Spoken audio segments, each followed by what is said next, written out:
Late last week, Judge Amy Berman Jackson issued a stunning rebuke to Donald Trump and the entire U.S. Department of Justice. Here's what's happening. Right now, there is a lawsuit taking place for a violation of the Privacy Act on behalf of two individuals. You probably know their names, Lisa Page and Peter Strzok.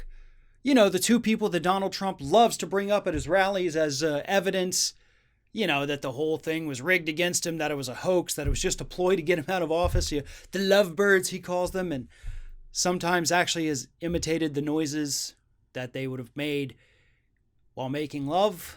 Yeah, those two.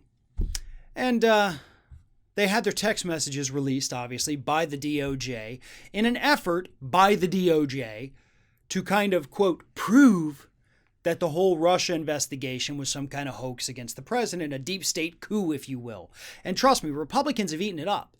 They always point to Page and Strzok as evidence that there was a coup happening behind the scenes to take down Donald Trump. And it's because they released those text messages that, according to Judge Berman Jackson, shouldn't have been released ever. They weren't relevant to anything.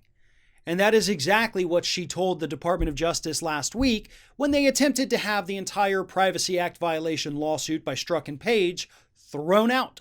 They wanted a summary judgment to officially just end the suit before it ever went to trial. And Judge Berman Jackson said, what? She specifically said that it was stunning that you would come to me and try to get this thing dismissed when you haven't shown at all in any way, shape, or form why these text messages would need to be released to the public. Page and Strzok are arguing from their lawyers that these text messages were released as a way to basically create the straw man argument that Page and Strzok were having an affair and they were against Trump because they didn't like him in their text messages. And that gave Republicans something to cling to claim that the entire investigation was a hoax. It was not relevant to any information. It was not relevant to the investigation itself, folks. It truly isn't. Every single investigator, regardless of where they are in this country, if they're working for the FBI, if they're working for a local prosecutor's office, if it's a local guy in a police department, every investigator has their own personal biases. It doesn't affect their job, or at least it shouldn't. I'm sure some of them it does. Every doctor in this country has their own personal political beliefs. It doesn't affect their jobs. Same thing with most other professions, because most people have political beliefs one way or another. And they are able to go about their day without it affecting their job. Me, not so much. Obviously, my political beliefs do affect my job because my political beliefs happen to be my job. Nevertheless, what we're seeing right now is how this should play out. If the Department of Justice is able to go into court and explain rightfully why these text messages needed to be released, what relevance it had to whatever the hell it is they were doing, because that's still a question mark too. Like, what were you even trying to do? Because you can't just say you were trying to vindicate Trump, because that's not a thing you do. So you got to come up with a better argument. You have to actually have a legal argument for why you release these text messages. And that's basically what the judge said.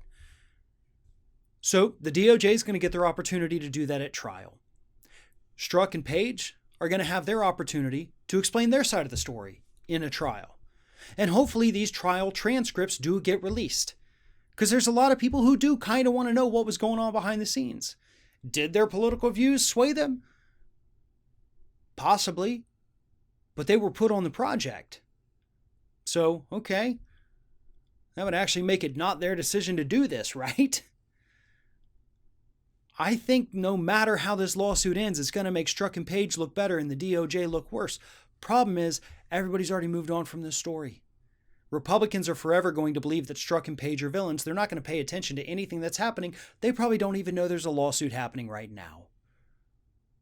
So these two individuals, because of Donald Trump's actions, will forever be the villains in the eyes of Republicans. Because that's how the media works. They covered Strzok and Page relentlessly when their text messages became public. But they're ignoring it now that Strzok and Page have a very, very good lawsuit going against the administration that easily could exonerate both of them.